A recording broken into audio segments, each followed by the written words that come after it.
Mheshimiwa Mkuu wa Mkoa, karibu Arusha. Arusha ni mkoa wa wajanja, watu wenye upendo mkubwa na wenye bidii ya kutafuta pesa.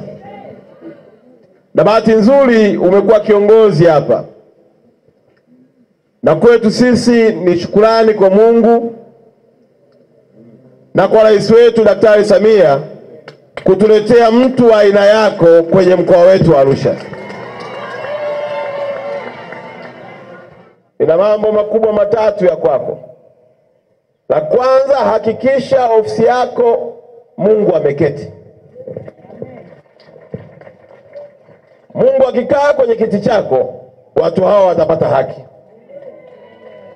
Na Mungu akikaa kwenye kiti chako, atakufanya kuwa tumaini la wananchi wa mkoa wa Arusha, ya kwamba nikienda kwa kiongozi mkuu wangu wa mkoa, jambo hili nitapata jibu.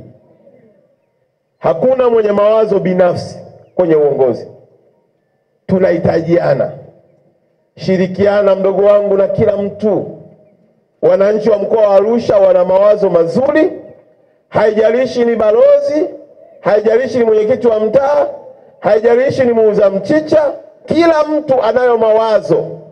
Jambo langu la mwisho kwako kiongozi wangu, mbele ya watu hawa ni kuahidi nitakutii na kukuheshimu bila kujali umri, bila kujali nimekutangulia kuingia serikalini, kwa kuwa wewe uko hapa kwa mamlaka na umevishwa kofia na heshima na Rais wa Jamhuri ya Muungano wa Tanzania. Mimi nitakuwa mwananchi wako mwema. Utaniona kwenye hivi viunga, ukinihitaji nitakuja. Natambua mipaka ya uongozi, na ukishakuwa mstaafu kaa nyumbani tulia. Ukihitajika utafanya nini? Huu mji umejaa wastaafu wengi, tena waliofanya kazi kubwa na heshima kubwa. Kwa hiyo utatukuta tupo na tutakupa kila aina ya ushirikiano. Kwa wananchi jamani, niwaombe kwa unyenyekevu mkubwa, ushirikiano mlionipa muongeze kwa mkuu wetu wa mkoa.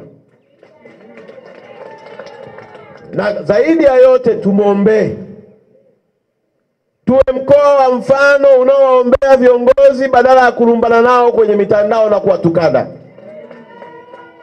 Na ofisi yako Mheshimiwa kiongozi nimeibadilisha kwa hadhi ya makao makuu ya Afrika Mashariki, kwa kuwa wewe utakuwa ni mwenyeji wa makao ya Afrika Mashariki, mabalozi, taasisi zote kubwa zilizoko hapa.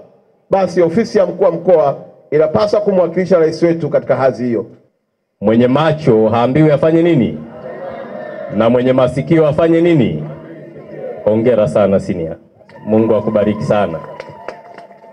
Katika kuwapongeza watu binafsi huwa sina unafiki. Huyu mwamba kazi anaijua na anaiweza, na anaichapa kweli kweli. Wanasema first impression matters. Ndio hii ndio kutana nayo Arusha. Sikutarajia kukutana na hawa watu wote, sijui hata mmetoka wapi. Ila ni upendo wenu na namna mlivyoishi na viongozi wenzangu. Kwake Yesu. Nyanyua mkono juu.